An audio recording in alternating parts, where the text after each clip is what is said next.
Olá, eu sou Yara Tanuri, seja muito bem-vinda ou bem-vindo a mais um episódio do A Hora da Indústria, um podcast da FIENG e da indústria mineira. E o tema de hoje é sustentabilidade nos processos produtivos, algo que é uma tendência mundial e, claro, aqui no Brasil também. Sustentabilidade é uma palavra que todos nós temos ouvido muito nos dias atuais e que, em resumo, significa a exploração equilibrada dos recursos naturais existentes, garantindo a sua preservação, a sua manutenção e, em consequência, saúde e qualidade de vida. Ao lado de sustentabilidade, a sigla ESG, que em português significa governança ambiental, social e corporativa, tem sido muito presente nas nossas vidas, especialmente nos nossos ambientes de trabalho. As empresas estão a cada dia mais empenhadas em ser administradas de forma sustentável, cuidando além do meio ambiente, do bem-estar das comunidades, do seu entorno e dos seus colaboradores. Sobre esse tema, vamos falar com o representante do Sistema de Gestão Ambiental da Bioestratos Cosméticos Naturais, André Alves Cruz. Olá, André, tudo bem? Seja muito bem-vindo a mais um episódio do A Hora da Indústria. Olá, Yara, é um prazer estar aqui com você. Agradeço o convite em nome de toda a equipe da Bioestratos. Muito bem. André, eu queria que você começasse explicando um pouquinho para os nossos ouvintes sobre a Bioestratos, né? Como que ela começou, enfim, o que ela produz exatamente, de onde ela é. Conta pra gente. Então, a Bioestratos é uma indústria de cosméticos, é uma empresa familiar e a gente produz 3 marcas hoje no nosso parque industrial. A marca Bioestratos, que leva o nome da empresa, a marca que foi pioneira na utilização do ativo tutano na indústria cosmética no Brasil. Temos a marca Neto, que é um produto voltado para o público profissional. E mais recentemente foi lançada a marca Ticas, são os produtos fabricados pela Bioestratos. Ela começou com um casal de visionários, né, que realmente procuraram primeiro atender uma demanda de um salão de beleza que eles tinham, de fabricar os seus próprios produtos, e com a produção extremamente artesanal, no fundo de casa, em balde mesmo, e hoje temos essa indústria que emprega mais de 560 pessoas. Que é um exemplo aí no que a gente veio falar hoje sobre sustentabilidade, né? O próprio nome, cosméticos naturais, já traz um pouco desse nuance. Mas eu queria que você falasse pra gente, você explicasse pra gente como que a sustentabilidade está presente no dia a dia de vocês. Até para que as indústrias também vejam esse exemplo e consigam trazer isso para a prática, né? Que é o principal desafio, na verdade. Sustentabilidade é algo que faz parte do DNA da empresa. Vamos dizer assim, um dos pilares da Bioestratos hoje. A gente busca sustentabilidade em cada ação, em cada processo. Quem passeia pela indústria em si percebe em todos os setores traços bem claros de investimentos em sustentabilidade. A gente procura, por exemplo, minimizar o desperdício, a busca de que recursos naturais sejam preservados ao máximo possível. Hoje, por exemplo, se pega uma vista aérea da empresa, dá para notar que é predominantemente verde. E quando a fábrica se instalou na cidade de Alvinópolis, isso lá em 1998, era um terreno bem seco, bem castigado. E graças a um trabalho de recuperação, de buscar a recuperação de nascentes de água, a empresa fez o plantio de mais de 35 mil árvores, dentre essências nativas, frutíferas, construiu algumas lagoas que somaram aí 17 mil metros quadrados de lâmina d'água. Então, houve toda uma recuperação da biodiversidade no entorno. E quando você entra para visitar os setores, vê que não é diferente. A gente procura sempre medidas realmente para poder minimizar o nosso impacto ao meio ambiente. Hoje é feito um estudo, né, área por área, de todas as atividades da fábrica, e a gente busca ações pontuais para cada uma dessas áreas, com esse objetivo, de fazer com que o nosso impacto ao meio ambiente seja o mínimo possível e fazendo ações que sejam sustentáveis ao longo prazo, mas que sejam também economicamente viáveis e culturalmente aceitas. Ações que possam ser também vistas, em muitos casos, né, como um investimento social. Uma coisa legal, por exemplo, do nosso processo de fabricação em si, hoje 100% do nosso processo de fabricação ele é feito com energia fotovoltaica. Isso é legal. E quando a gente está pensando assim nas empresas e nas indústrias, o que você acha? Você estava lá desde o início, né, dessa implementação desse setor de gestão ambiental, na Biostratos especificamente. O que você vê que é importante que as empresas e as indústrias façam para, de fato, trazer essa sustentabilidade para a prática, André? Eu estive no começo da implantação do sistema de gestão ambiental em si, que foi onde nós começamos a organizar as atividades, onde a gente começou a documentar processos. Esse cuidado da empresa com, principalmente, a parte ambiental e social, é algo que vem até de antes de eu entrar, né? Minha atividade lá foi muito de organizar isso, né? Nossa equipe tem procurado fazer isso. Mas o que eu percebo, o que eu acredito que seria o principal ponto é conhecer. Conhecer o processo, entender exatamente até onde você pode prejudicar ou até onde você pode beneficiar, tanto a parte social quanto a parte ambiental. Porque quando você tem noção de como é o seu processo, fica mais fácil tomar ações que sejam assertivas. Sim. E é um trabalho que a gente procurou fazer bastante forte, desde a implantação da gestão ambiental em 2008 em si, né, como uma forma estruturada. Já tinham tido vários investimentos antes disso.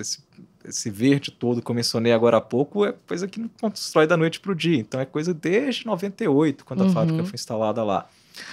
Mas, de um modo geral, a gente organizar essas ações e conseguir um benefício maior aconteceu de um amplo estudo que foi feito. Legal. Em cada área, em cada prática.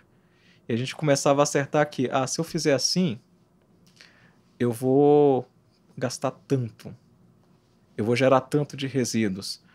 Mas se eu fizer por esse caminho, a minha geração de resíduos é menor. E isso acaba se tornando não só bom para o meio ambiente, mas bom para a empresa também de forma econômica. Porque quando você organiza o seu processo de trabalho, você começa a eliminar custos desnecessários. Com certeza. Isso tudo vai gerando ganho.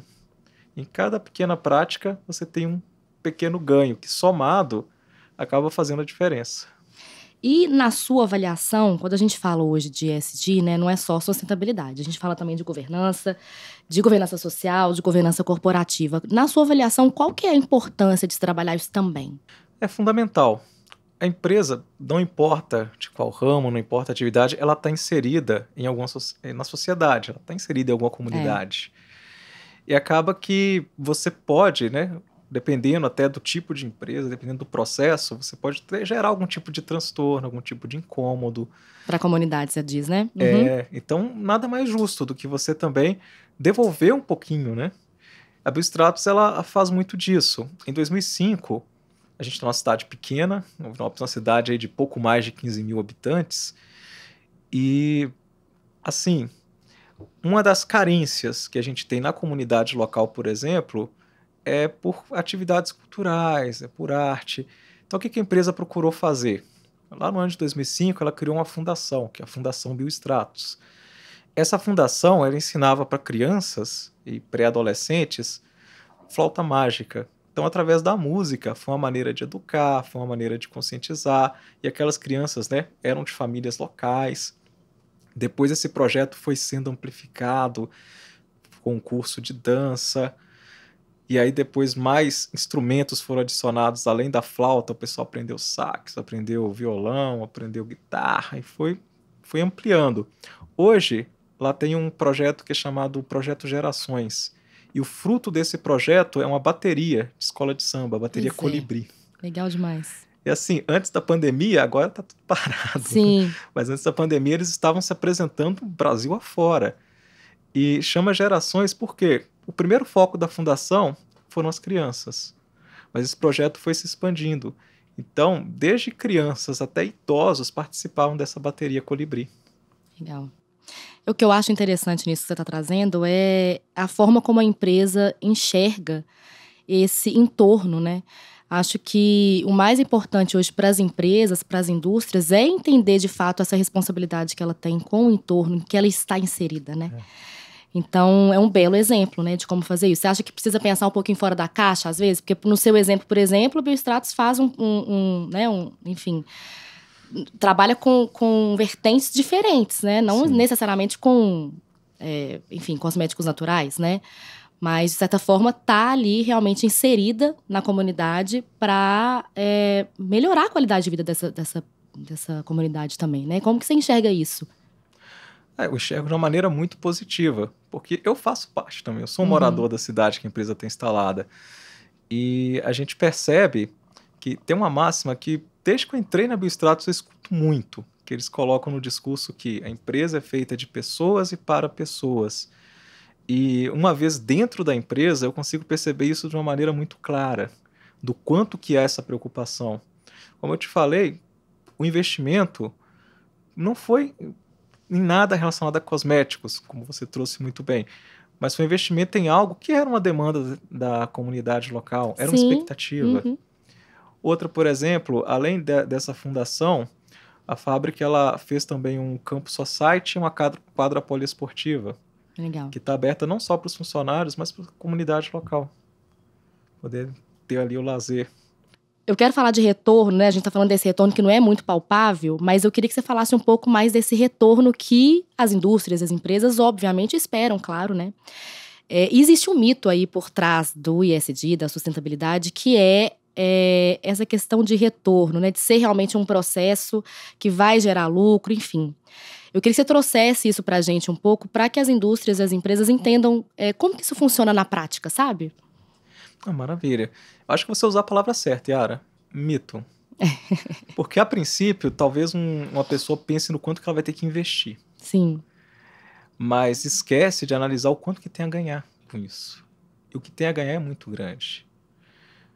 Como eu acho que eu já citei no início aqui, você organizou um processo, você evitou geração de resíduos, você abaixou o desperdício, seu custo está diminuindo, Sim. você gera ganho.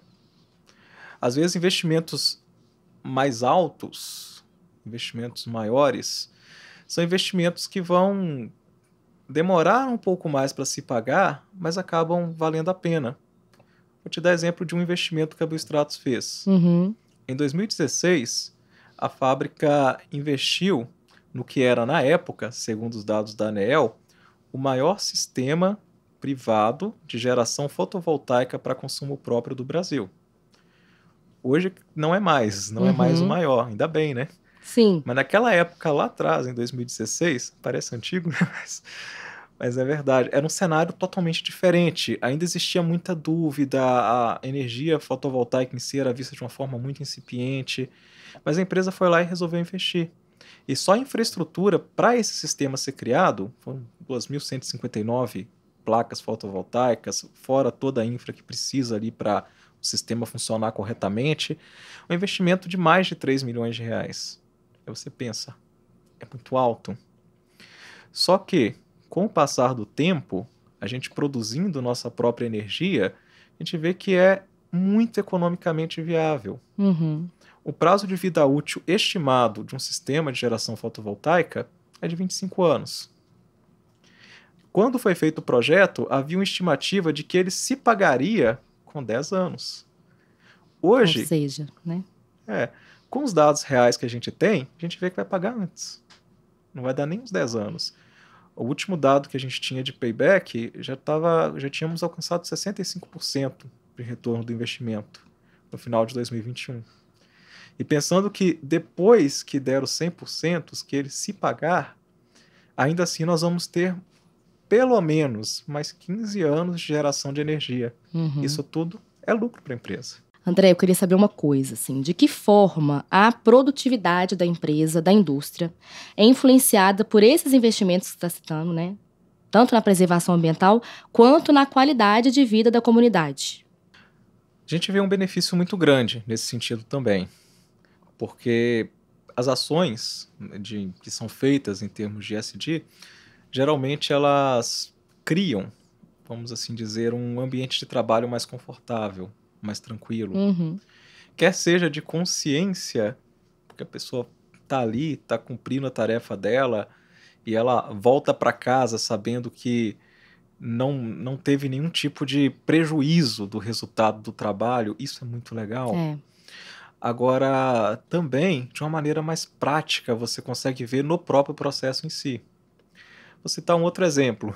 Sim, a gente gosta de exemplo. Maravilha. Um dos investimentos que a gente fez, que a Biostratos procurou, é aquele da busca de preservação de nascentes de água. Eu falei que foram plantadas milhares de árvores. E quando você criou uma condição no entorno da empresa mais favorável à biodiversidade, criou um ambiente mais agradável que está ali próximo à comunidade local, né? Você melhora, por exemplo, a qualidade do ar. Sim. E, ao mesmo tempo, é um investimento que se reverte dentro da sua produção também. Hoje, por exemplo, não só a Biostratos, mas diversas outras indústrias vão depender bastante de água. A água é um elemento essencial. Em muitas empresas, a água é matéria-prima, ou a água é meio de processo, e nós precisamos de água para sobreviver, todos nós.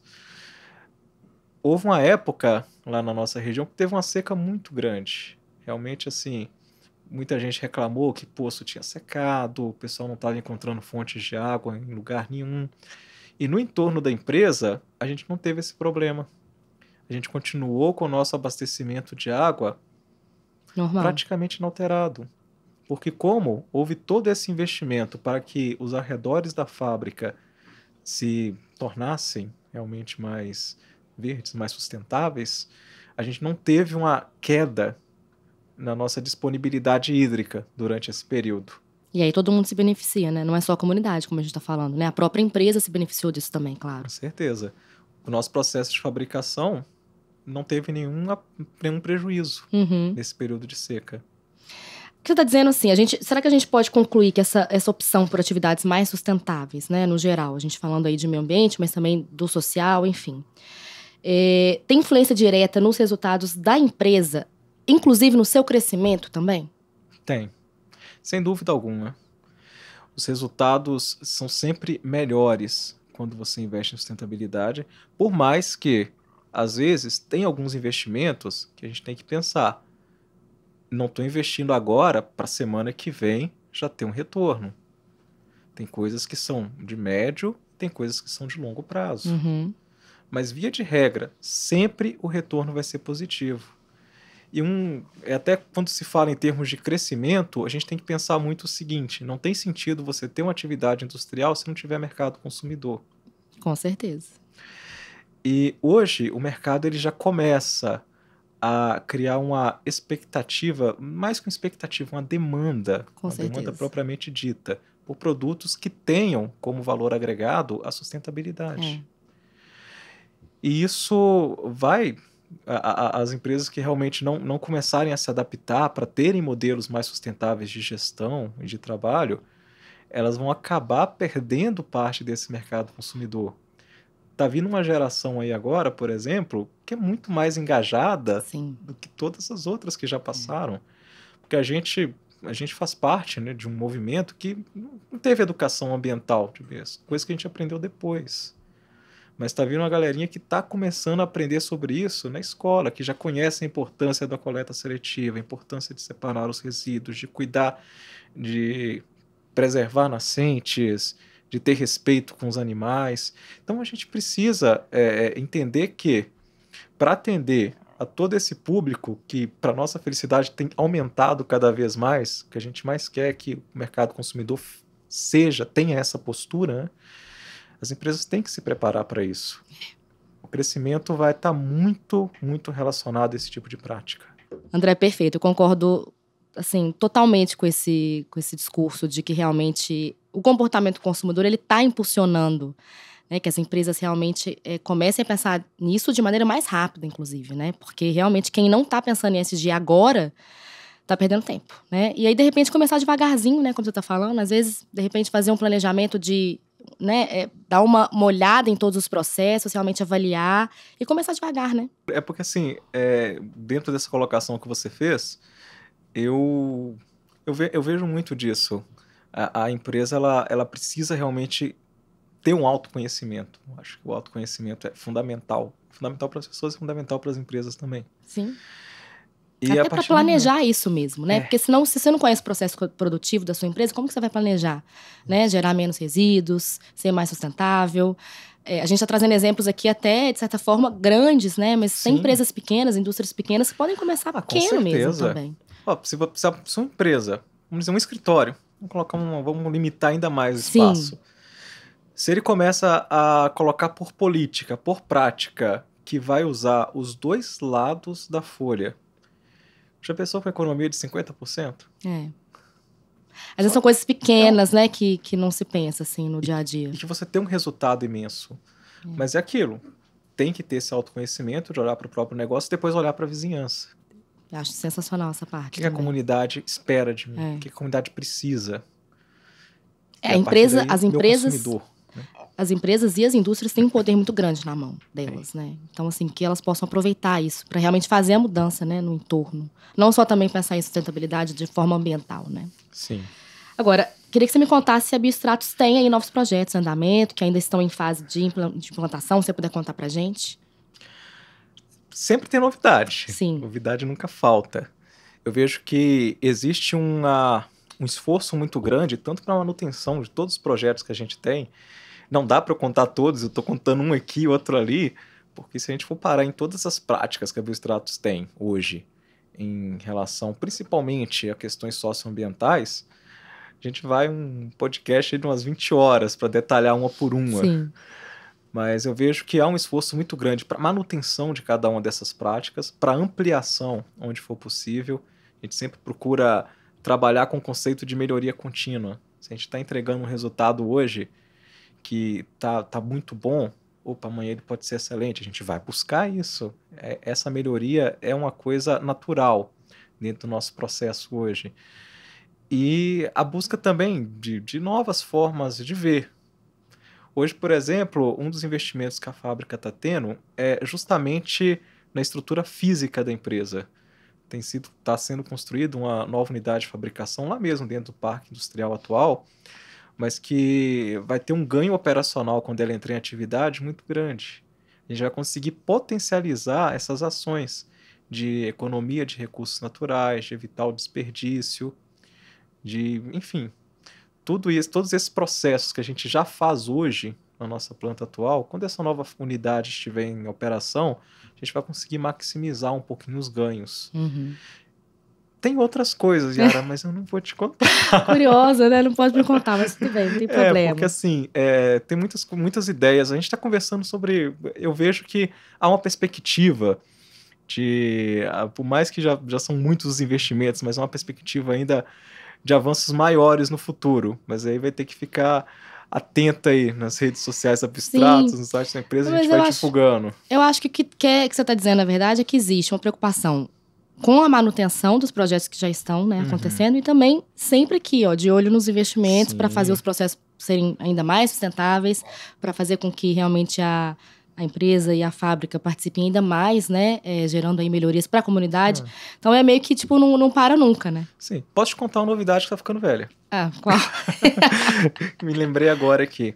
Por exemplo, ano passado, um investimento da empresa. Hoje tem uma legislação, a Lei 12.305, que é a Política Nacional de Resíduos Sólidos. Ela coloca que as empresas, por exemplo, que comercializam embalagens plásticas, que é o nosso caso, elas têm que fazer o recolhimento de pelo menos 22% do material de embalagem que coloca no mercado. Uhum. A Biostratos, ela fez no ano passado uma parceria com a Eu Reciclo, e a gente está, por exemplo, hoje, não coletando os 22%, mas 100%. Gente. Por meio de uma compensação ambiental, 100% de todo o resíduo plástico, de papel, de vidro, todo o nosso material de embalagem, a gente consegue garantir que um equivalente ao que a gente joga para o mercado é recolhido lá na ponta. Que legal. Belíssimo exemplo. André, você tem muita experiência na área. Eu queria que você recomendasse e fizesse algumas recomendações para quem está nos escutando, para as empresas, né, que estão pensando em investir mais em sustentabilidade, em governança ambiental, social, enfim. Como que seria aí, quais seriam as recomendações e qual seria o seu incentivo final para as empresas? O incentivo se já há essa preocupação, se já há essa disposição, vá em frente. Eu vejo que... Você acha que precisa de uma pessoa, por exemplo, precisa de uma área específica dentro da empresa para pensar nisso? É interessante. Uhum. Porque, assim, a Biostratos, ela sempre teve investimentos. Sempre. Desde o início da história você vai buscar e vai achar. Que é uma preocupação da empresa. Mas, quando você tem uma pessoa, uma equipe de pessoas, dependendo do tamanho do negócio, especificamente voltadas para aquilo, com esse olhar, para olhar para o meu processo e enxergar como ele pode ser mais sustentável. Pode facilitar o processo, Facilita. Ajuda muito. Você acaba pulando algumas etapas. Às vezes aquilo que poderia demorar anos para que você conseguisse consolidar uma prática, você consolida a prática de uma maneira mais rápida e tem um retorno também, igualmente mais rápido. Você consegue realmente ver ali que o investimento tem valido a pena. Uma outra coisa que eu acho que é de suma importância, a gente está... Não existe planeta B. Verdade. Não tem outro planeta. A gente tem que se virar com os recursos que a gente tem aqui. E ponto final. Assim como também, toda e qualquer indústria, ela é dependente dos recursos naturais que a gente tem à nossa volta, direta ou indiretamente.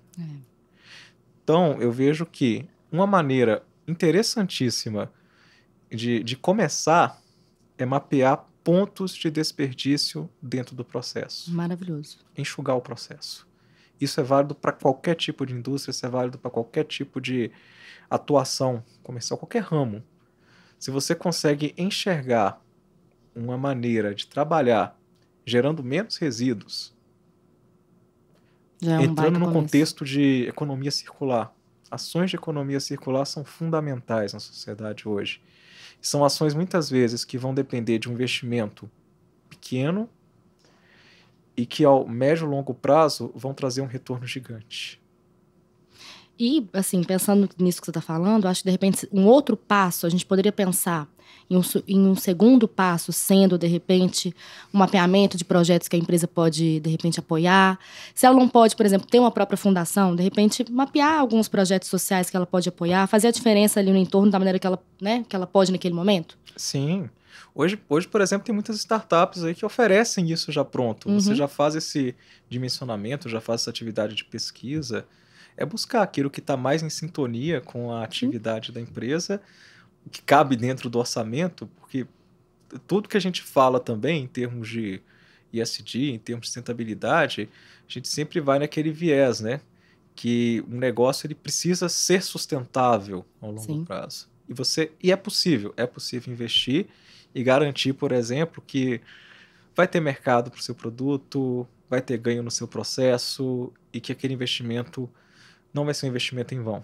André, quero te agradecer pela presença nesse episódio. Fiquei muito feliz de te receber aqui, te ouvir. Realmente, assim, você é uma pessoa que tem muita experiência nessa área. Vamos torcer para que as empresas, para que as indústrias realmente tragam essa sustentabilidade para a prática. Pensem realmente na sustentabilidade ambiental, mas também na social, né? E quero te agradecer. Obrigada de verdade. Yara, sou eu quem agradece. Realmente, para nós é um prazer estar aqui, né? No caso, eu representando a empresa, mas, de um modo geral, é muito significativo a gente perceber que tem alguém vendo essas práticas e achando interessante, mais do que isso, ajudando a disseminar isso e incentivar outros a fazerem o mesmo é fundamental. A gente sempre acredita que pode mudar o mundo com poucas ações. E a gente quer muito que isso seja verdade. Quanto mais pessoas, quanto mais empresas investirem nisso, a gente tem a certeza de que está no caminho certo. Então, o agradecimento é nosso, muito obrigado mesmo. Para nós foi um prazer e um grande privilégio estar aqui hoje. Prazer foi nosso. Obrigada. E chegamos ao fim de mais um episódio do nosso podcast, A Hora da Indústria. E eu espero que você tenha gostado. A FIENG está no Instagram, @FIENGOficial, e você pode acompanhar as notícias da indústria pelo nosso portal no www.fieng.com.br. E não esqueça de seguir o nosso podcast. Toda segunda-feira nós estamos aqui com um assunto relevante para você. Eu fico por aqui e até o próximo episódio.